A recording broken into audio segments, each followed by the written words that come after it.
ఏంటి మేడం, ఏమైంది? నా కార్ ఏదో ట్రబుల్ ఇచ్చింది, స్టార్ట్ కావడం లేదు. మరి ఏం చేయమంటారు మేడం?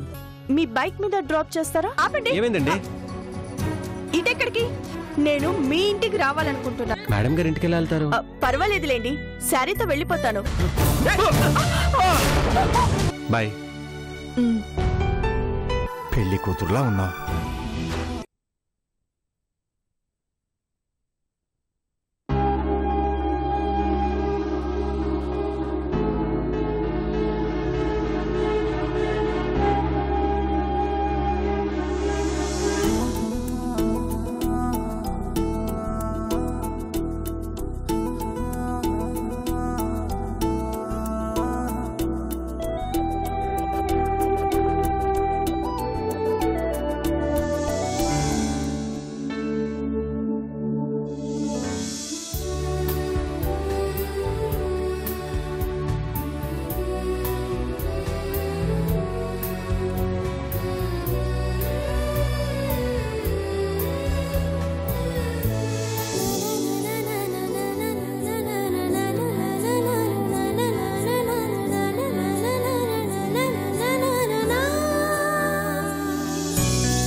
నిజంగానే నువ్వు చీరలో చాలా అందంగా ఉన్నావు.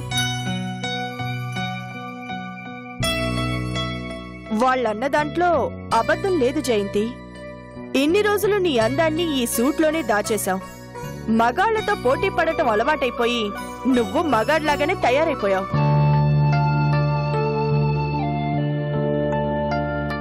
మళ్ళీ ఇన్నాళ్లకి నీలోని నిన్ను కృష్ణ బయటికి తీసుకొచ్చాడు. తను తీసుకొచ్చేదేంటి? అతను పరిచయం అయ్యాడు కాబట్టి ఆ ఇంటికి వెళ్ళావు జయంతి. వెళ్ళావు కాబట్టి చీర కట్టుకోగలిగావు. కనిపించే కారణం నీళ్లే అయినా కనిపించని కారణం ఆ కృష్ణేగా.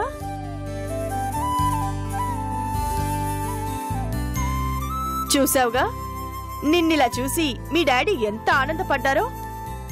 ఇంక నువ్వు ఇలాగే ఉండు. నీ అందానికి అడ్డంగా నేనెందుకు?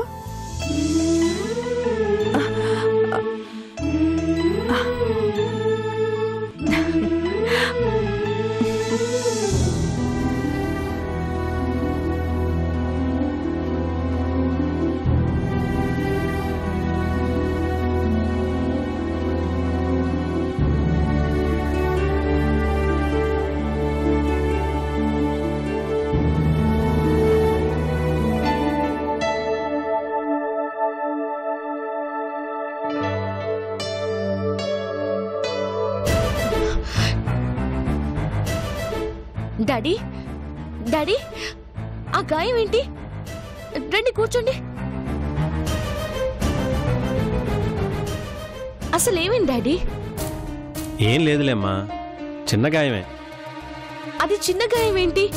అసలేం జరిగింది? జయంతి గారితో వెళ్తుంటే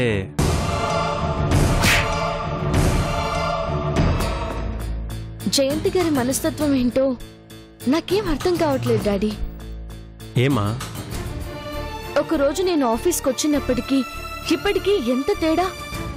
ఆమె మన ఇల్లు వెతుక్కుంటూ రావడమే ఆశ్చర్యం అనుకుంటే ఇంటి లోపలికి వచ్చింది. ఈ రోజు ఇలా మీతో బైక్ మీద రావడమే కాకుండా అలా బయట సరదాగా తిరగాలి అనుకుందంటే ఆమె మనసులో ఏముందో నాకేం అర్థం కావట్లేదు డాడీ. ప్రత్యేకంగా మనసులో ఉంటుందమ్మా. బైక్ ఫస్ట్ టైం ఎక్కడం కదా, కొంచెం సరదాగా తిరగాలనుకుంది, తిరిగింది. ఆ స్థాయి మనిషి అలా మీతో బైక్లో తిరుగుతుంది అంటే నాకైతే చాలా ఆశ్చర్యంగా ఉంది. నాకైతే కొంచెం ఇబ్బందిగానే ఉందమ్మా. ఎందుకు డాడీ? ఆవిడతో అలా బయటికి తిరగాలంటే కొంచెం ఇబ్బందిగానే ఉంటుంది కదమ్మా.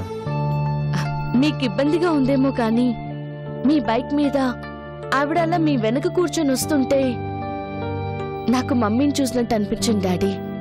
తప్పమ్మా, అలా అనకూడదు. ఆవిడే, మీ మమ్మీనే. ఒకే పోలికతో ఉందని మనం ఆ దృష్టితో చూడడం తప్పమ్మా. సరే, ఆ విషయం వదిలేసి కొంచెం తలనొప్పిగా ఉంది, స్ట్రాంగ్గా కాఫీ తీసుకురామ్మా. సరే డాడీ.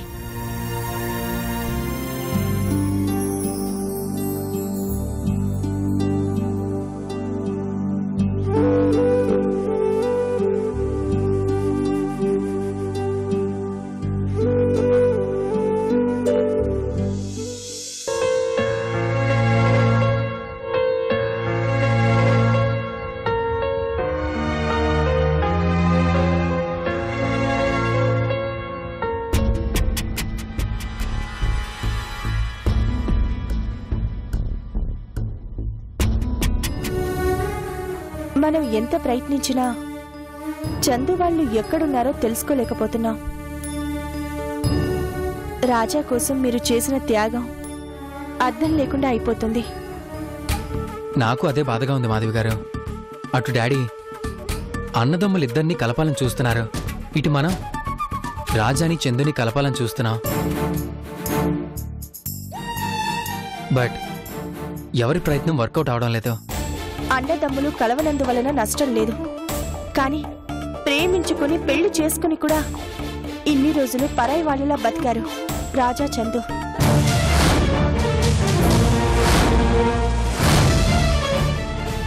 ఒక రకంగా వాళ్ళు అలా బ్రతకడానికి కారణం నేనే కదా మాధవి గారు. నేను అనేవాడిని మధ్యలో రాకపోతే రామ్ ప్రసాద్ గారికి మా వల్ల తన కుటుంబం మళ్లీ బాగుపడుతుందన్న ఆశ కలిగేది కాదు. పెదనాన్న కోసం చందు తన ప్రేమని చంపుకొని నాతో పెళ్లికి సిద్ధపడాల్సిన అవసరం ఏర్పడేది కాదు. నిజమే కావచ్చు. నిజం తెలుసుకున్న తర్వాత కుటుంబాల మధ్య గొడవలు రాకూడదని, పెళ్లి వద్దు అని ఏవేవో కారణాలు చెప్పి వాళ్ళకి అడ్డం లేకుండా మీరు తప్పుకున్నారు. ఈరోజు వాళ్ళు దూరంగా వెళ్ళిపోయారు. నా వల్ల దూరమైన వాళ్ళిద్దరినీ కలపకుండా ఎట్టి పరిస్థితుల్లోనూ ఇండియా వదిలి వెళ్ళను. మీ మంచితనం తప్పకుండా గెలుస్తుంది, వాళ్ళిద్దరినీ ఒకటి చేస్తుంది.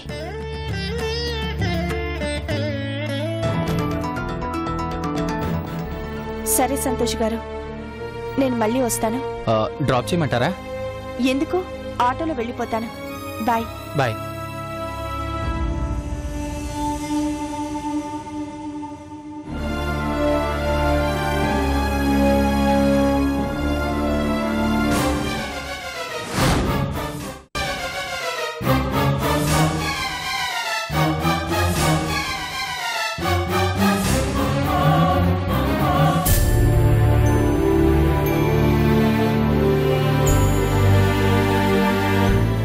సంతోష్, నేనేం చేస్తున్నానో మీకు తెలిసిన రోజు మీరు చాలా సంతోషపడతారు డాడీ అన్న మాటలకి అర్థం ఇదారా? డాడీ విన్నానురా, నువ్వు మాధవి మాట్లాడుకున్న మాటలన్నీ విన్నాను.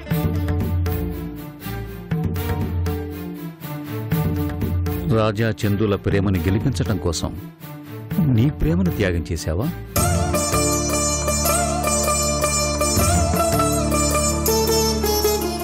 కుటుంబాల మధ్య గొడవలు రాకూడదని, చదువుకోవాలన్న కాస్తో పెళ్లి వద్దంది ఇందుకేరా? Sorry daddy. పాపం వాళ్ళిద్దరూ ప్రేమించుకున్నారు, పెళ్లి కూడా చేసుకున్నారు. మన వల్ల వాళ్ళు విడిపోవడం కరెక్ట్ కాదు కదా డాడీ. నా కొడుకు అమాయకుడు, అల్లరి చిల్లరగా తిరగటం తప్ప ఏమీ తెలియదనుకున్నాను. నీలో ఇంత మంచి మనసు, ఇంత గొప్ప వ్యక్తిత్వం ఉందని నాకిప్పుడే అర్థమైందిరా. ప్రేమించిన అమ్మాయికి దూరం అవ్వటం అంటే ప్రాణం పోవటమని చాలామంది అనుకుంటారు. అందుకే ప్రాణాలు తీస్తూ ఉంటారు, ప్రాణాలు తీసుకుంటూ ఉంటారు. కానీ ప్రేమించిన అమ్మాయి ప్రేమని గెలిపించటం కోసం తన ప్రేమని త్యాగం చేసేంత గొప్ప మనసున్న నువ్వు నా కొడుకువు కావటం నిజంగా నాకు చాలా చాలా గర్వంగా ఉందిరా. డాడీ, ఇది చాలా చిన్న విషయం, పెంచితే పెద్దదవుతుంది. ఈ విషయంలో మీరు ఎవరిని తప్పు పట్టాల్సిన అవసరం లేదు. రాజా చందుల్ని కలపడానికి అడ్డుపడకండి. అలా చేస్తే నీ ముందు నేను చిన్నవాణ్ణైపోతాన్రా. ఎంతో మందికి సహాయం చేసిన రాజాకే సాయం చేయాలనుకుంటున్నావు. నిన్ను చూసి చాలా ఆనందపడుతున్నాన్రా. ఈ విషయంలో నీ ప్రయత్నానికి నేను అడ్డురాను.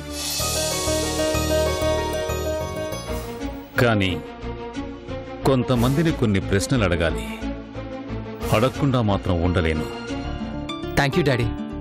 మీరింత స్పోర్టివ్గా తీసుకుంటారని తెలిస్తే ఈ విషయం మీకెప్పుడూ చెప్పేవాణ్ణి. నువ్వెంతో, రాజా కూడా నాకంతేరా. రాజాని సంతోషంగా ఉంచటం మన బాధ్యత. Sure daddy. సంతోష్,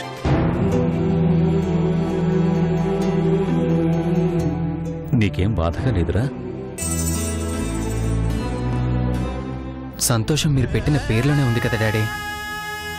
అందుకే సంతోషపడటం, నలుగురిని సంతోషపెట్టడం తప్ప బాధంటే ఏంటో బహుశా తెలీదు.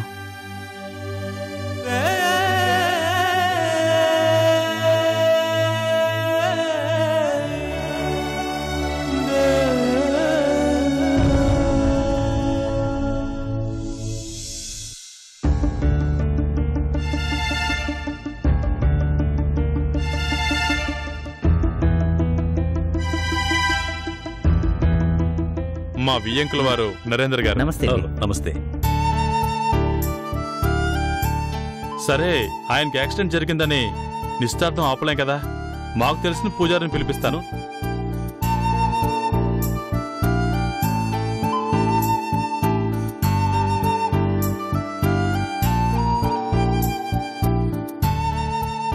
ఈ పాటికి మ్యారేజ్ అయిపోయి చందు ఇంటి కోడలు అయి ఉండేదండి.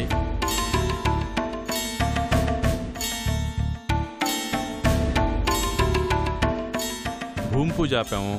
భూమి పూజతో పాటే పెళ్ళన్నారు. మరి పెళ్ళైనా జరిపిద్దామా? ఈ జాతకం ప్రకారం ఈ అమ్మాయికి పెళ్లి అయిపోయి ఉండాలి.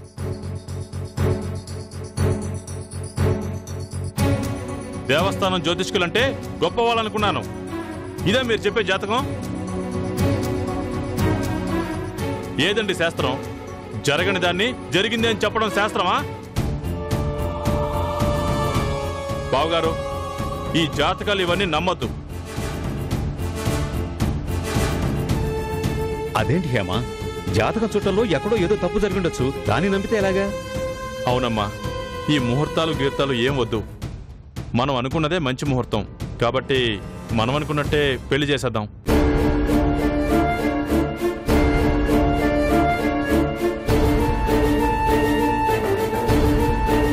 రాజా మిస్సెస్ ఎవరో తెలుసుకోమన్నందుక? ఓ అదా బావగారు, అయినా ఆ అమ్మాయి అడ్రస్ కనుక్కున్నంత మాత్రాన మనకి ప్రయోజనం ఉంటుందంటారా?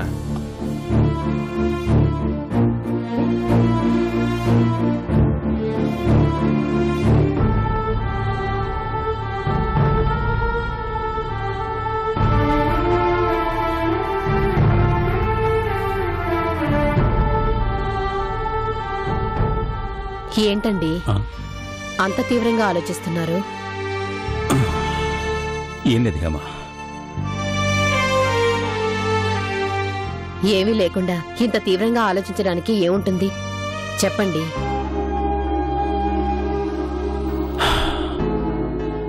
సంతోష్ పెళ్లి వద్దంటానికి కారణం తెలిసింది హేమ. ఏంటది? చెప్తాను, కానీ నువ్వు దీన్ని మనసులో పెట్టుకుని ఎవరితోనే గొడవ పడకూడదు. అలా జరగకూడదని సంతోష్ ఇన్ని రోజులు ఇంత బాధని వాడి మనసులోనే దాచుకున్నాడు. బాధ? అవును హేమ, మన బిడ్డ కాబట్టి వాణ్ణి ఇప్పటికీ మనం చిన్నపిల్లాడిలాగే చూస్తున్నాం. మంచితనంలో, మానవత్వంలో వాడు ఎంతో ఎత్తుకి ఎదిగిపోయాడు. అందుకే గుండె తెగిన ఆ నొప్పిని లోపలే దాచుకుని మన దగ్గర నవ్వుతూ కనిపించాడు. ఎందుకో తెలుసా? మన రెండు కుటుంబాల మధ్యన గొడవలు రాకూడదని, తన ప్రేమ రెండు కుటుంబాలని విడదీయకూడదని ఇప్పటి వరకు నవ్వు నటిస్తూ బతికాడు. తను ఓడిపోయి చందు ప్రేమని గెలిపించాలని చూస్తున్నాడు. ఏమిటండి మీరనేది? అవును హేమ,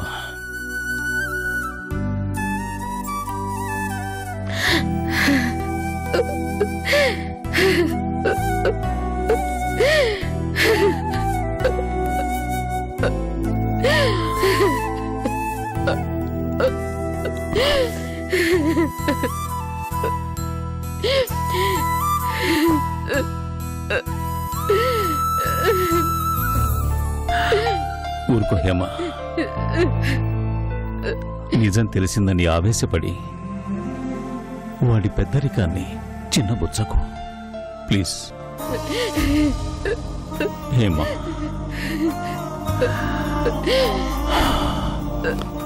ఊరికే హేమా, ప్లీజ్.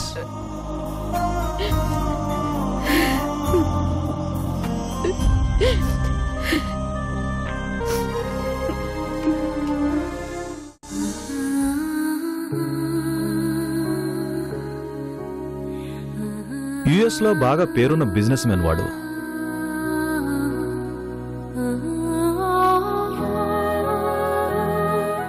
అమెరికాలోని పెద్ద పెద్ద ఆర్గనైజేషన్స్ తన కంపెనీలో వాటా అడిగేవి.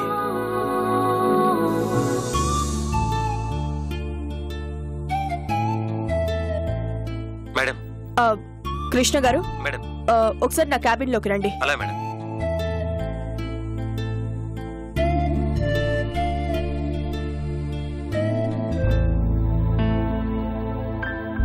May I come in madam? మీరు నా పర్మిషన్ అడిగి లోపలికి రావాల్సిన అవసరం లేదు.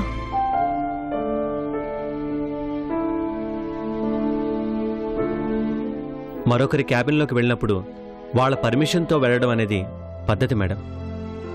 ఆ ఫార్మాలిటీస్ ఇక నుంచి అవసరం లేదు. పద్ధతులు మారితే మనుషులు మారుతారు. అది ఎప్పుడూ మంచిది కాదు. చెప్పండి మేడం, ఎందుకు రమ్మన్నారు? ఏ వర్క్ గురించి? వర్క్ గురించి తప్ప మరో విషయం గురించి పిలవను అని మీకు బాగా గట్టి నమ్మకం అనుకుంటాను. కూర్చోండి. పర్వాలేదు మేడం. అయితే నేను నిలబడతాను. కూర్చుంటాను.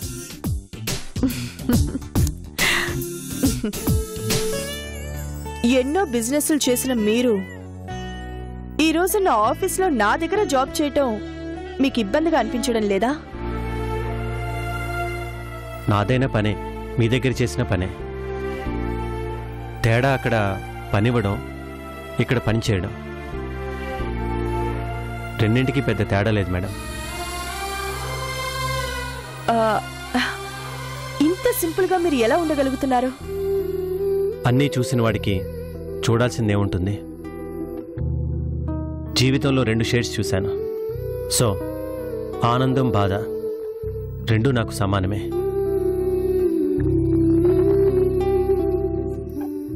చెప్పండి మేడం, ఏ విషయం గురించి నన్ను రమ్మన్నారు? అది నేను శారీలో చాలా బాగున్నానని చందు చెప్పినట్టే మా డాడీ కూడా చెప్పారు. నన్ను శారీలోనే చూడాలని డాడీ చాలా ఆశపడుతున్నారు. అందుకే శారీస్ కొనాలి, ఈవినింగ్ షాపింగ్ చేద్దామని. షాపింగ్కి నేను వచ్చి చేసేదేముంటుంది మేడం? మీరొస్తే బానే ఉంటుంది. మీరు రాకపోయినా చందునైనా పంపించండి. చందునా? మీరెలాగూ రారు, నాకేమో ఏమీ తెలీదు. చందునైనా తోడుగా పంపిస్తే మంచి శారీస్ తీసుకుంటాను. ఓకే మేడం, అలాగే చెప్తాను. ఉంటాను.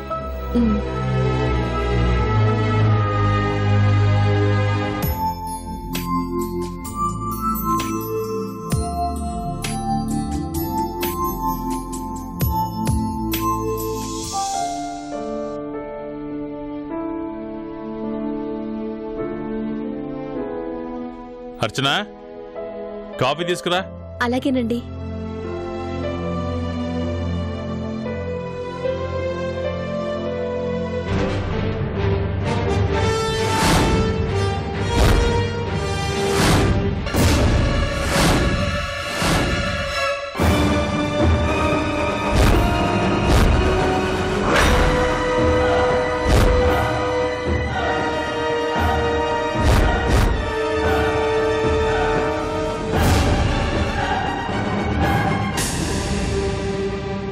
బావగారు, మీరా? ఎప్పుడొచ్చారు? రండి రండి.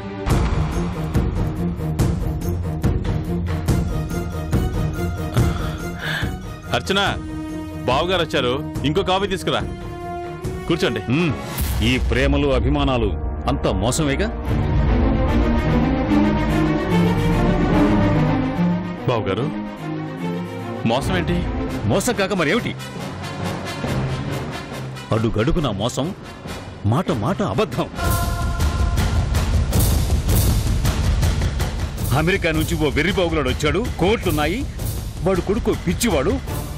వాడి ప్రేమను అడ్డు పెట్టుకుని ఏమైనా చేయొచ్చు అనుకున్నారు కదా మీ అన్నదమ్ములు ఇద్దరు.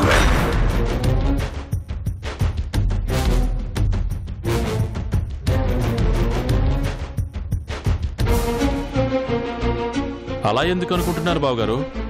సడన్ గా ఇలా మాట్లాడుతున్నారంటే మీరు మా గురించి మీకెవరో చెడుగా చెప్పినట్టున్నారు. ప్లీజ్ ప్లీజ్, నీకు కనీసం మాట్లాడే అర్హత కూడా లేదు. అసలు ఏమనుకున్నారు మీరు మా గురించి? రాజాని ప్రేమించి పెళ్లి చేసుకున్న చందుని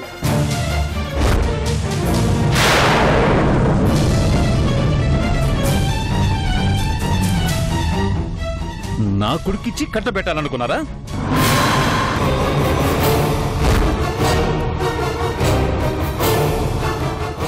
మీ చేతుల్లో మోసపోవటానికే అమెరికా నుంచి వచ్చాననుకున్నారా?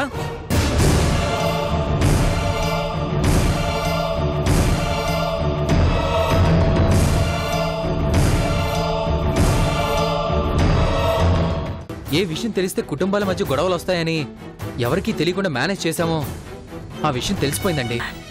ఎవరికి తెలిసింది? మా డాడీకి. నన్ను మోసం చేశారు అన్న బాధ మీ డాడీని ఊరికే ఉండనిస్తుందా?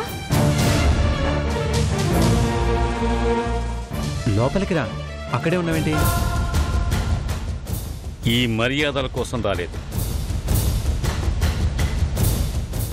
ఎందుకింత ద్రోహం చేశావు అని అడగటానికి వచ్చాను.